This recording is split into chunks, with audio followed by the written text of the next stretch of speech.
real talent. That is such a lovely story, isn't it? Yeah, and what a great guy. And he has been down to the very bottom, and he's bouncing right back, but he's getting such an audience down there on Moore Street. What a clever thing for people at Buckley's to do as well, because they brought him around. They've said, look, this is now your stage. So do what you do. Well, he's so charismatic, you can really see he's got that is. star quality. Now, still on the subject of the recession and employment, our next guest believes that many people who are currently on social welfare are financially better off on the dole than in the workplace. Paul Treyvaud owns and runs Treyvaud's restaurant in Killarney, County Kerry. For the past 5 years, he's advertised for waiting and catering staff and has never received an application from anyone who's unemployed.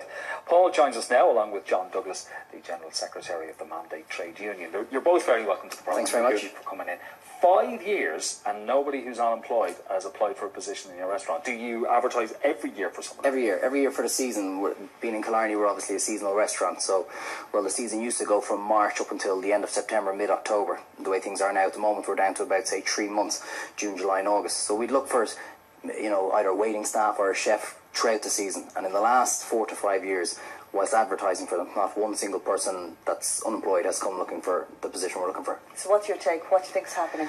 Well, I mean, like the majority of self-employed people that are out there, we've been saying this for a long time. I think it's kind of been a little bit twisted in the sense that when they say people are better off on the dole, I think it's such a sensitive issue, I think, and particularly in the last 2 years, it's very unfair to say to anybody in the last 2 or 3 years that they're better off on the dole, because I think most people would give their left arm to be back out working again. But it's not in their interest. It's not in their interest, and there's nobody on the dole that's to blame. It's the system, as far as I'm concerned. And what we're doing is we're incentivizing people not to be out looking for work. The money's there between social welfare, and it's very important as well. It's not just people that are on the bare minimum of the €188 per week. It's all the benefits well totaled up together. There's people in the country that are taking over €1,000 a week, and I know people think that that's a crazy statement to say, but I've been contacted by somebody from the social welfare office to say, it is factual. And one of the biggest issues I have is that it needs to be exposed, and there's a few points that I've brought up that need to, because as far as I'm concerned, the social welfare system in this country is pretty much the main cancer as to what's killing the economy right now, and it needs to be addressed. Well, talk us through your plan. You've got a 3-point plan. A 3-point plan. Well, first and foremost, and I know this will contravene the Data Protection Act, but I mean, we've got to weigh up what's more important. And the first thing is that anybody that's on social welfare, I think every social welfare office should be allowed to print up on a website to say exactly the name, the PPS number, and the amount that's been received on social welfare. And I can guarantee you, people will be blown away and amazed with what is exactly being claimed. And Okay, is that to kind of filter out those who are working and signing? Well, correct. I mean, that's going to be the first thing. If we were to do that to say, look, that this is what's going to happen, I guarantee you'll see a drop in social welfare claimants overnight, because your neighbour, my neighbour, whoever's neighbour, all of a sudden, who you know is working or she's working is claiming on the dole. Okay. And again, it's the system that I'm attacking. Yeah. The second point?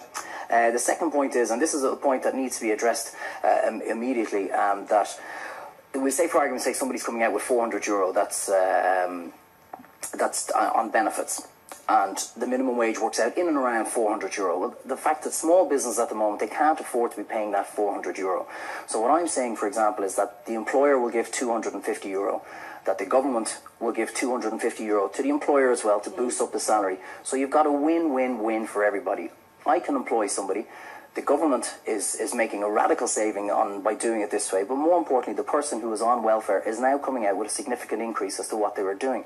And more importantly, they've got their dignity back because they're back working, which is what most people want to be doing. And there's money going back into the revenue. Absolutely. But I mean, they're saving a certain percentage. Like this is 25-30% saving, but also, I know the government are out there probably turning to, but we give you this and we give you that. We're not looking for any exemptions on RSI. Charge the employer on the RSI. There's no problems with that. And as every year goes by, you reduce the government's contribution and increase the employer's contribution. So you, in effect, within a 4 to 5 year period, you'll wean them off totally off social welfare. Okay, now your final point was to tax anybody who's earning or over the minimum wage. Absolutely. This is, I mean, like to think that this is going on is, as far as I'm concerned, is clinically insane. That you offer the person the job first of all. If they refuse to take the job, then they fall into Category 2. Category 2 is, look, that the government have this huge resource of almost 500,000 people that are not working. So we find them work, whether it be cleaning the streets. I know it's not ideal, but I mean, it's at this stage now, we have to be realistic. And if they refuse to take up that position, well, then they're told, you're going to be taxed, because the concept of somebody earning more money not working than somebody who is working is just crazy. Okay, you'll argue against that, John. Yeah, I think at times of crisis it's always too easy to try and scapegoat certain sections of the community, certain sections of society, and the whole language of scapegoating is dangerous. It can lead to hatred, it can lead to people being pigeonholed, and in its most extreme, I think, in the recession of the 30s in Germany, I mean, the Jews were blamed on the recession in Germany. Well, that's going to the extreme. I mean, well, that's not a bad idea now, what Paul came up with there, about the government and employers getting together and getting people working again. Well, just let me kind of finish my point in terms of, in terms of demonising sections of society, the most vulnerable in society, the vast majority are getting less than €180 a week, which is a very, very minimal. And if you're under the age of 25, you get between €100 and €144. There's 50,000 people leaving this country every year, young people mostly, to go to Australia and New Zealand. If the dole was that good, if the lifestyle choice was that good, they wouldn't be going anywhere. And don't forget, 5 years ago, we had full employment. People had jobs, real jobs that paid a decent income.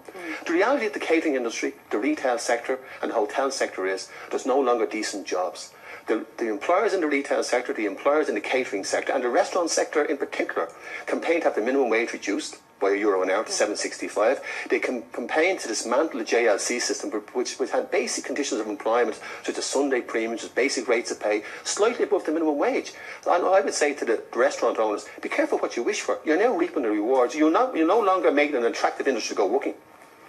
I'm delighted, first of all, to thank TV3 to finally giving a self-employed person a chance to speak on behalf of the self-employed persons, people that are out there. I find it just incredible to think that the government negotiate with people that have never created a single job in their entire existence, only but for themselves, the trade unions. That just baffles me, how they don't come and speak to employers. All we're looking for, and I made it quite clear, is that under no circumstance am I looking at the vulnerable that are on the social welfare system, i.e. the people that John's talking about coming out with not a lot of money, because when this system is corrected, these people will in fact get more from social welfare, because we need to, the fact of the matter is that we borrowed almost €4 billion from the IMF. Our social welfare system is $20 billion per annum. We didn't even borrow enough to sustain our social welfare for 3 months. Now, they can dick it up whatever way they want to dick it up, but the simple fact of the matter is that, in essence, there is no way it can continue. And the more you cut the self-employed to try and feed into it, governments aren't thinking rationally at the moment. They're not thinking intellectually, and they're certainly not thinking for the welfare of the people of this country, because they will deem it to be political suicide to radically overhaul the social welfare system. And I'm telling you now that they have to, because if they don't, if you've got kids at home, say goodbye to them, because they're going to be emigrating. Well, John, you've said goodbye to your child. My son's in Australia. I mean, he was working in the retail trade. He's a qualified electrician. He couldn't get work.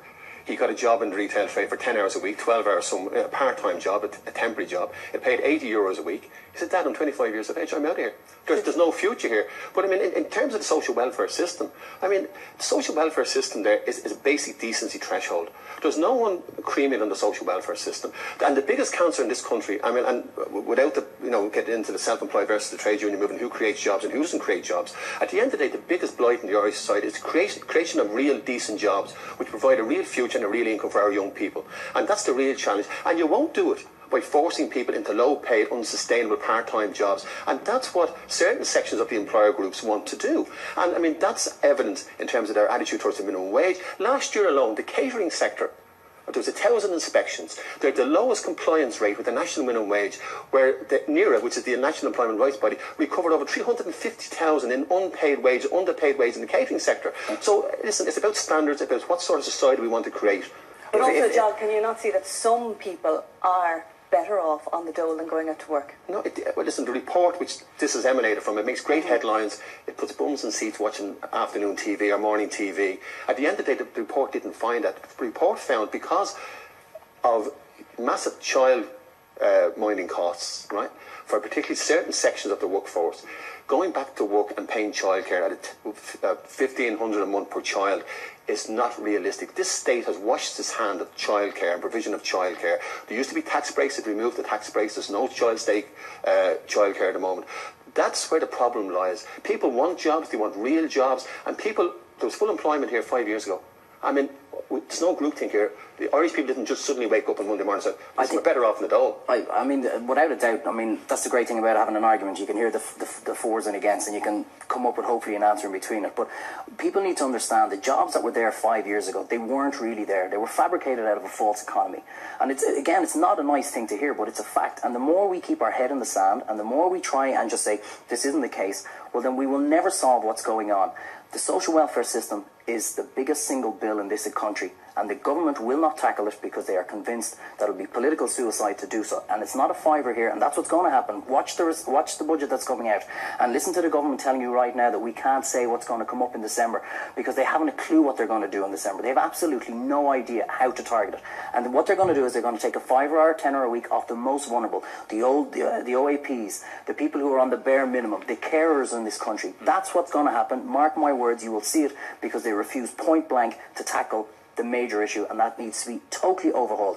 And if they bring up that it's about the Constitution, this and the Constitution, then change the Constitution. That was written in a time when there was no media. It's 100 years old. It's going back donkeys. It needs to be changed. Well, the major issue, we could go on about this now for the day, but I'm afraid our time is up. So thank you so much for coming in and giving us your very different viewpoints. Thanks, Paul. Thanks. Thank you. Thanks very much.